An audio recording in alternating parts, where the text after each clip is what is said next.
Queridos irmãos, queridas irmãs, que Deus e Jesus e que a providência divina nos ilumine e nos fortaleça em mais um trabalho.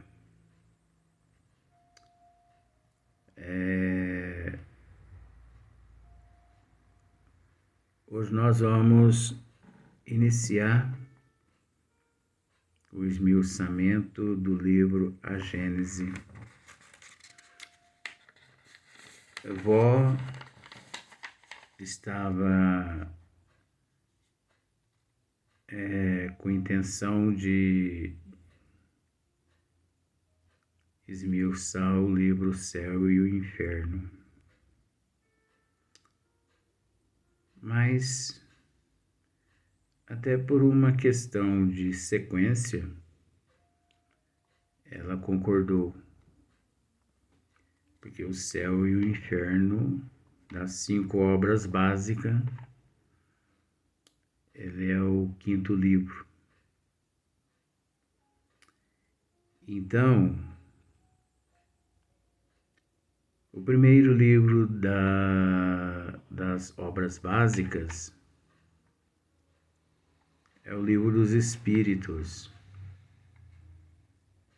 a 18 de abril de 1857.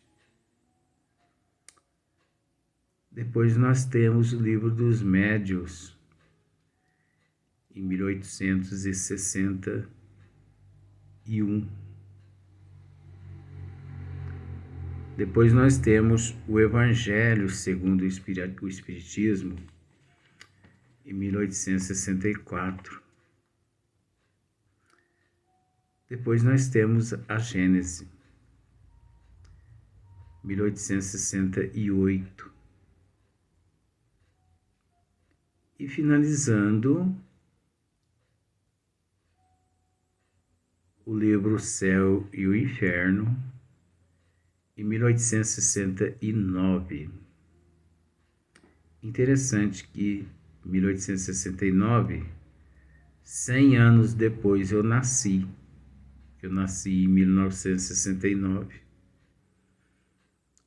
Então, 1869, 1969, 100 anos.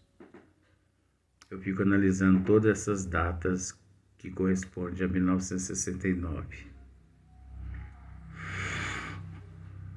Então, a Gênese significa, a Gênese vai tratar-se, por exemplo, os milagres e as predições, segundo o Espiritismo. Tem tanta coisa nesta obra que eu acho que se tivéssemos tempo, o equivalente a 500 anos, eu acho que não daria tempo para esmiuçar, para falar, já procurando esclarecer que nós vamos esclarecer apenas aquilo que a espiritualidade permitir. Por mais que muitas matérias, tendo nós conhecimento, nós não vamos ultrapassar o limite. Então, por exemplo, o limite é esse, nós vamos respeitar o limite. Porque esse trabalho é um trabalho precursor. Então, pode ter certeza que depois, milhões de outras pessoas, daqui 10 mil anos, 15 mil anos, 20 mil anos, vão aparecer. Às vezes também não, né? Às vezes até 2025, 2030, às vezes aparecem outros por aí também. mas nós não vamos passar do limite. E nós vamos procurar, assim, respeitar. Não que não respeitamos nas obras anteriores, mas nós vamos procurar respeitar, não usando certos termos, né?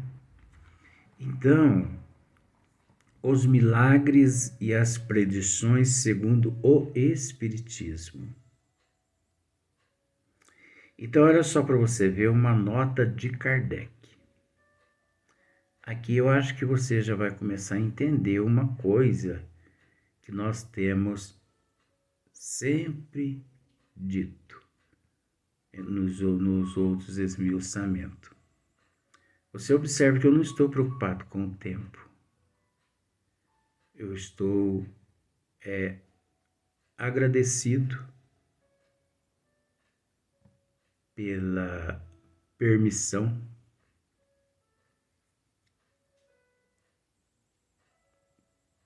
mais uma vez.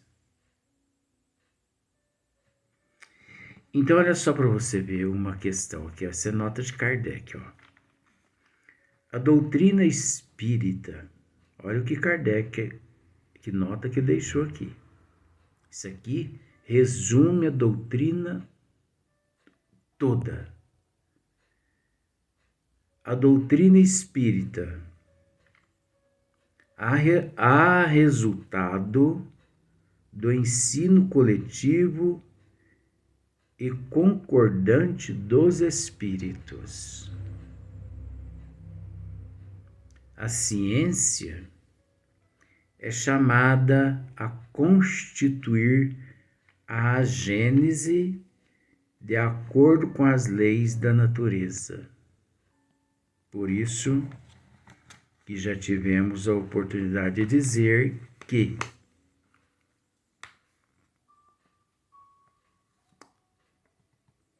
quem tem que seguir a ciência espírita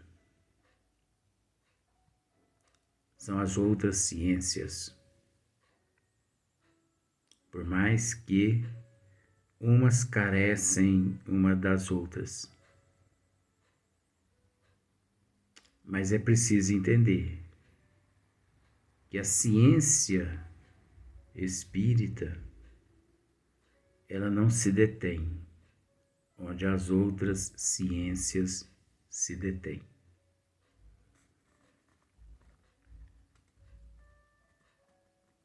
Deus prova a sua grandeza e seu poder pela imutabilidade das suas leis e não pela abrogação delas. Agora, olha um termo que eu uso sempre.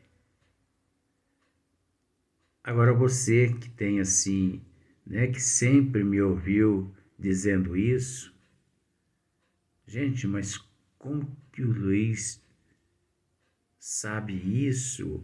Eu confesso a você que eu não li esse trecho de Allan Kardec. Eu trago isso de vidas passadas. E isso muito me alegra o coração quando eu deparo com aquilo que eu sei, que eu trago de vidas passadas. Olha só para você ver. Para Deus, o passado e o futuro são o presente. Por Allan Kardec, nota dele. Então, para Deus, o passado e o futuro são o presente. Você entendeu isso? Nós no Livro dos Médiuns, nós cansamos de dizer isso. Para Deus, Não existe passado, não existe futuro. Para Deus tudo é presente. Para Jesus também não. O passado e o futuro existe de fato. Para espíritos como eu, por exemplo, que ainda muito inferior, então eu preciso de uma identidade. E você há de convir que o passado e o futuro são identidades. Mas um dia, quando eu evoluir, eu não vou enxergar assim mais. Eu não vou entender assim mais. Quando eu evoluir, eu vou ter a mesma visão que Deus tem. Passado e futuro é presente. Tudo é presente, gente. Passado é uma identidade. Futuro é uma identidade. O que vale mesmo é o presente. Porque é no presente que nós nos encontramos com os nossos opositores. É no presente que nós nos encontramos com a oportunidade da expiação e da prova. É no presente que nós nos encontramos inseridos na lei de causa e efeito, ação e reação, e nós vamos falar tanto na Gênese a respeito de lei de causa e de efeito, que você não tem ideia. Aqui sim é que nós vamos esmiuçar esses termos: ação, reação.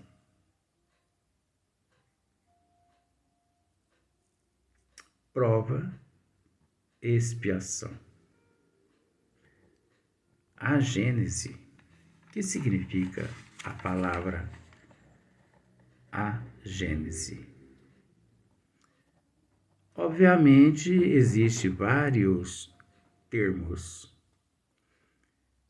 mas o mais apropriado é origem, como queira, a origem. Se você não quiser introduzir o a, não precisa. Origem. Então, o livro A Gênese, ele é composto de 28 capítulos. 28 capítulos. Dividido, a Gênese, ela é dividida em 3 partes, né? Por que 3 partes? Porque a primeira parte, a Gênese. A segunda parte, os milagres. E a última parte, as predições. Então, à luz da doutrina dos espíritos, nós vamos nos inteirar a respeito dos milagres. À luz da doutrina dos espíritos, nós vamos nos inteirar das predições. Existe realmente milagres? E as predições? Como se explicam as predições? Uma vez que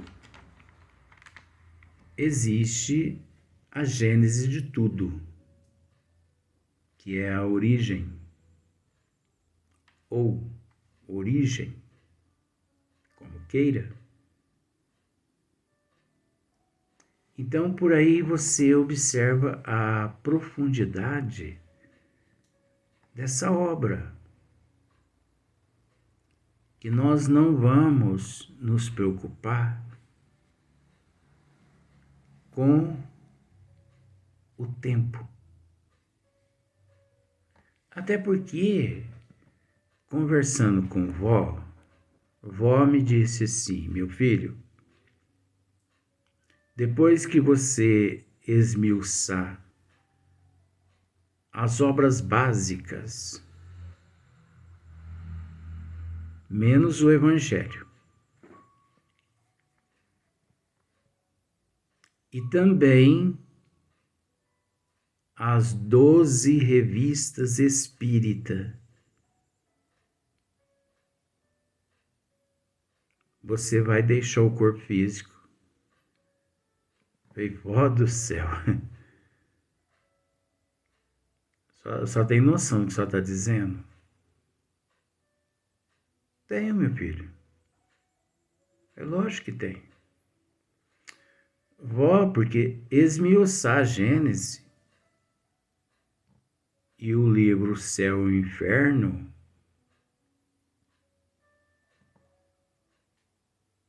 e também as 12 revistas espírita é mais 100 anos, vó.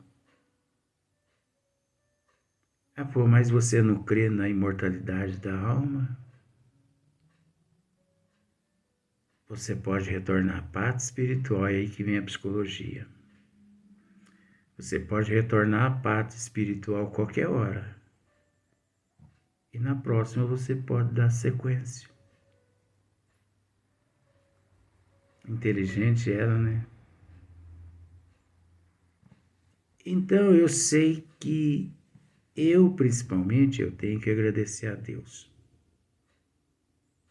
Está tendo esta oportunidade, e olha que por detrás tem uma pleia de espíritos nos ajudando.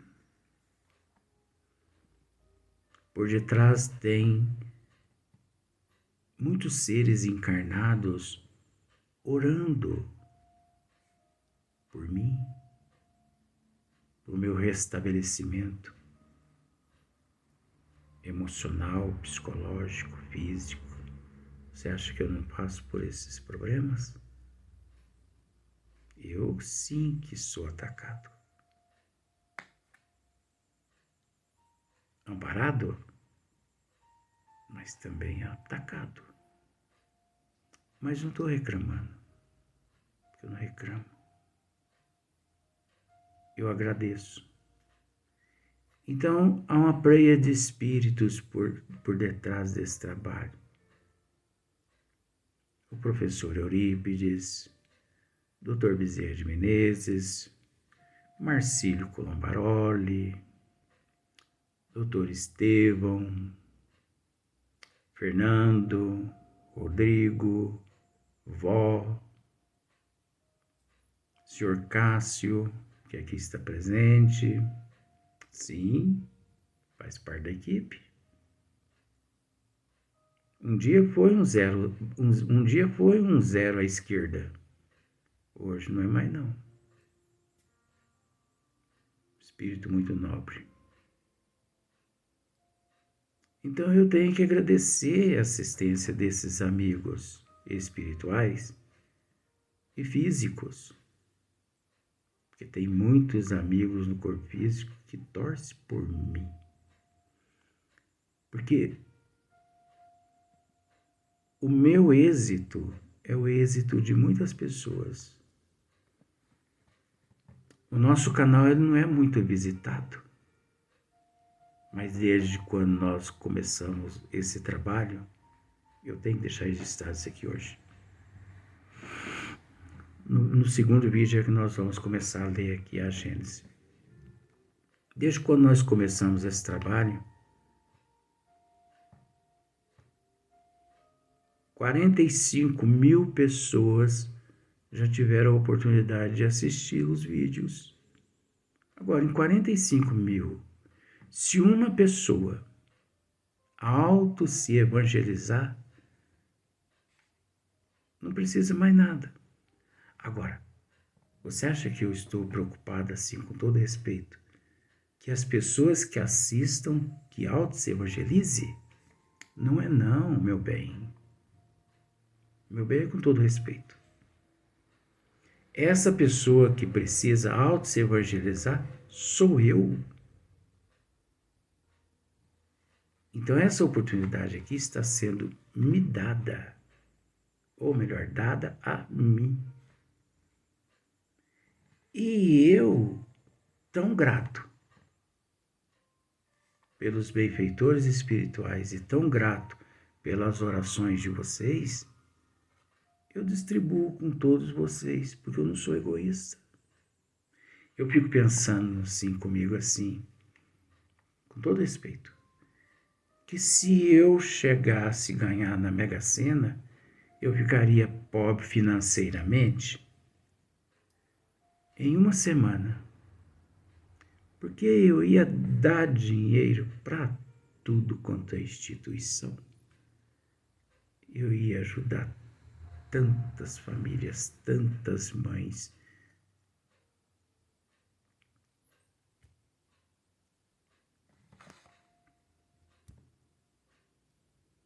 Tantas crianças.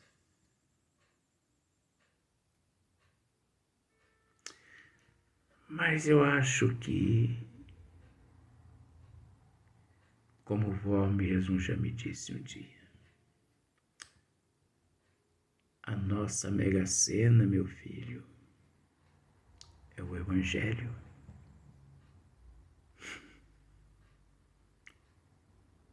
A nossa Mega Sena é o Evangelho.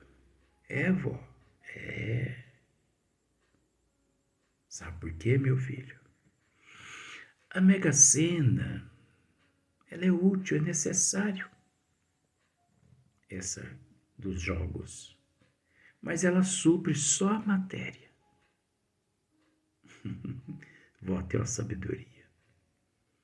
Ela supre só a matéria.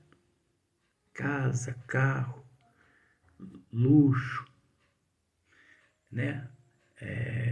Aguça o egoísmo, o orgulho, a vaidade. Enquanto a nossa Mega Sena, que é o Evangelho, nos enriquece a alma